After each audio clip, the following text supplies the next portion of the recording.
రాష్ట్రంలో నేటి నుంచి భూభారతి పోర్టల్ను అందుబాటులోకి తీసుకురానుంది. ఈ పోర్టల్ను సాయంత్రం 5 గంటలకు ముఖ్యమంత్రి రేవంత్ రెడ్డి ప్రారంభించనున్నారు. భూభారతి ప్రారంభోత్సవం అనంతరం తెలంగాణలోని 3 మండలాలను పైలట్ ప్రాజెక్టులుగా ఎంపిక చేసుకుని వాటిలో జిల్లా కలెక్టర్ల ఆధ్వర్యంలో ప్రజలకు, రైతులకు భూభారతిపై అవగాహన కల్పించాలని నిర్ణయం తీసుకున్నారు. ఆయా సదస్సులో ప్రజల నుంచి వచ్చే సందేహాలు, సలహాలు, సూచనలను స్వీకరించే అవకాశం ఉంది. భూ సమస్యల పరిష్కారం, లావాదేవీలకు సంబంధించిన సమాచారం రైతులకు, ప్రజలకు మరింత సులభంగా, వేగంగా అందుబాటులో ఉండే విధంగా పోర్టల్ను తీసుకువస్తోంది.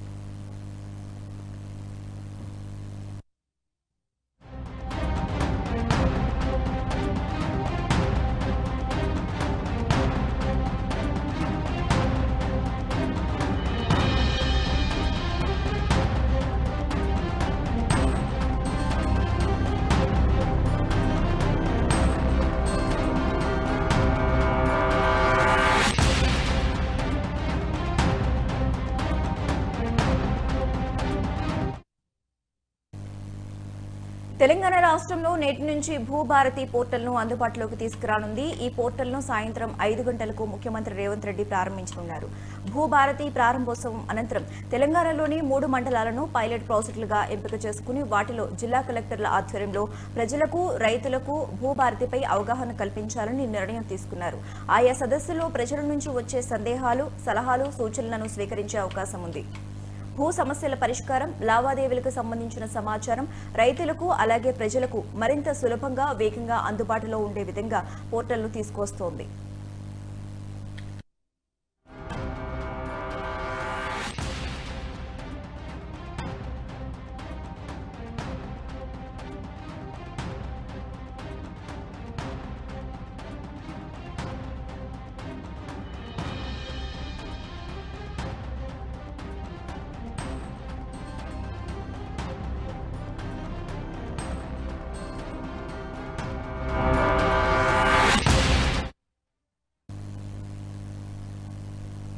రైట్, ఇక ఇదే అంశానికి సంబంధించి మోర్ అప్డేట్స్ మా ప్రతినిధి సాగర్ ఫోన్ ద్వారా అందిస్తారు. సాగర్, చెప్పండి, నేడు కలెక్టర్లతో సీఎం రేవంత్ రెడ్డి సదస్సు నిర్వహించనున్నారు. అలాగే ఏ అంశాలపై చర్చించనున్నారు, ఎన్ని గంటలకు ప్రారంభం కానుంది, దీనికి సంబంధించి ఓవరాల్ గా అప్డేట్స్ ఏంటి?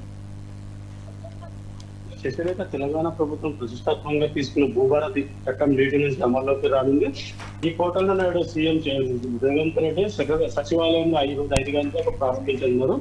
ఏ ఒక్క రైతు కూడా అబద్ధతకు గురి కావాల్సిన పని లేకుండా ధరల సమస్యల నుంచి రైతులకు, ప్రజలకు కాపాడుకునే కొత్త చట్టంగా తీసుకొచ్చామని, కొత్త చట్టం ప్రకారం అర్హత కలిగిన ప్రతి దరఖాస్తు పరిష్కరిస్తామని, అంతేకాకుండా భూముల రిజిస్ట్రేషన్లకు ఎలాంటి ఇబ్బందులు ఉండవని ప్రభుత్వం చెప్తుంది. జూన్ 2 నుంచి రాష్ట్ర వ్యాప్తంగా భూభారతి చట్టాన్ని పూర్తి స్థాయిలో అమలు చేస్తామని ప్రభుత్వం చేయాలని ప్రభుత్వం లక్ష్యంగా పెట్టుకుంది. తొలుత 3 జిల్లాలోని పరిధిలోని 3 మండలాల్లో సోమవారం నుంచి ప్రయోగాత్మకంగా చట్టాన్ని అమలు చేయనున్నారు. పోర్టల్ మాత్రం రాష్ట్ర వ్యాప్తంగా అందరికీ అందుబాటులో ఉంటుంది. 3 మండలాల పరిధి అంశాలను, వారిని వచ్చే సమస్యలను అధ్యయనం చేశాక వాటి పరిష్కారానికి వీలైనంత త్వరగా నిబంధనలను మార్పులు చేయనున్నారు. ప్రజల నుంచి వచ్చే దరఖాస్తులను ప్రతిరోజు వ్యవధిలో 10 రోజుల వ్యవధిలోనే పరిష్కరించాలని రెవెన్యూ సిబ్బందికి ఆదేశాలు జారీ చేసినట్టు తెలుస్తుంది. భూ సర్వేలకు ఎలాంటి ఇబ్బందులు లేకుండా కొంతమంది సర్వేయర్లను నియమించుకొని 3 నెలల పాటు శిక్షణ ఉన్నట్టు కూడా ప్రభుత్వం చెప్తుంది.